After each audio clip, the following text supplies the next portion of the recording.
y'all, it's Azalea. Thank you so much for coming back to my channel. Um, if you saw my last video, you know that I'm in the middle of a flare up and I have hardly any energy. Thankfully, I woke up this morning with a bit more energy. I was able to put myself together. But I want to come on here real quick to do a demo of my first B12 injection.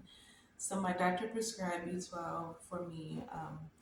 For a couple of reasons, because my chronic fatigue that I've been dealing with for over a year, and also I've had this horrible symptom lately of neuropathy in my feet, which is basically where your nerves can get damaged and due to chronic inflammation, and it can cause the sensation in your feet of pins and needles. Bottom of my feet were I have to see if I can insert a video, but part of the bottom of my feet, the soles of my feet were just red hot inflamed.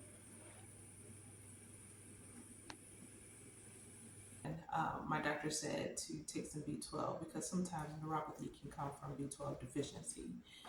Thankfully, I don't have B12 deficiency, but I am hopeful that getting a little boost will help.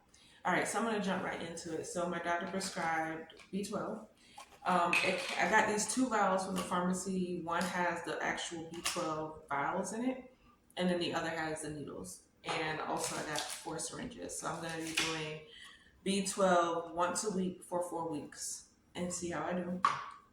So this is the B12. Cute little vial here. Okay. And I have to inject this entire vial, which is 1 milliliter. And I'm just making sure that this is 1 ml because I don't want to give myself too much.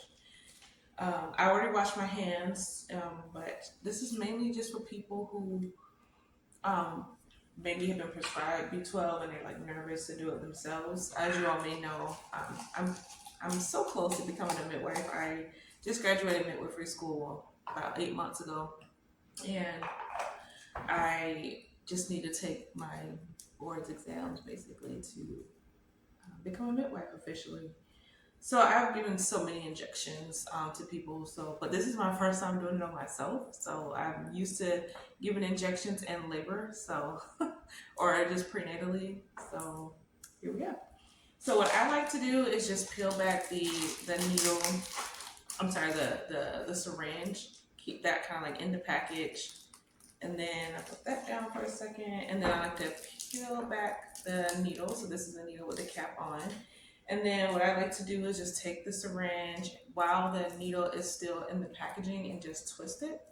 So now we got the syringe with the needle. And then because this is airlocked, I like to just pull back a little bit and just break the seal.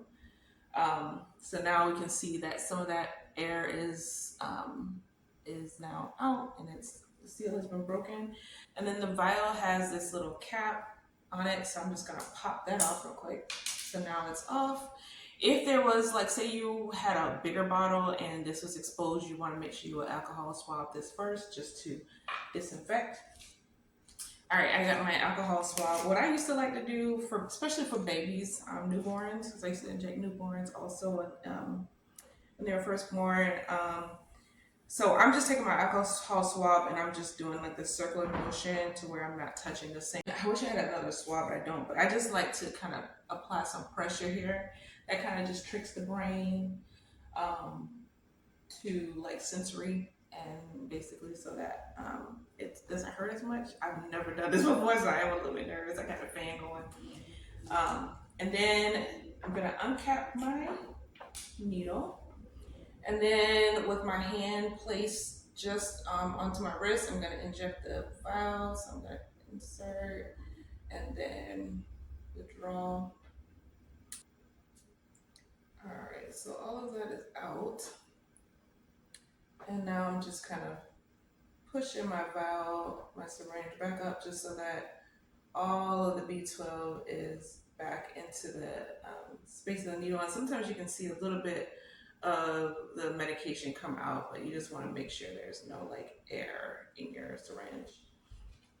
All right, and then I'm going to responsibly cap my needle. The way I would do that is just keep the cap on the table or on a flat surface. I have my needle here, and then now I can just recap that. And then you just want to make sure there's no bubbles. So I would just like tap on a little bit just so there's no air. And then yeah, we're at 1 ml here, so that's perfect. All right, so now I'm gonna uncap my needle. You want to make sure that you inject into a muscle. So I'm just gonna hold here. I'm just gonna actually just.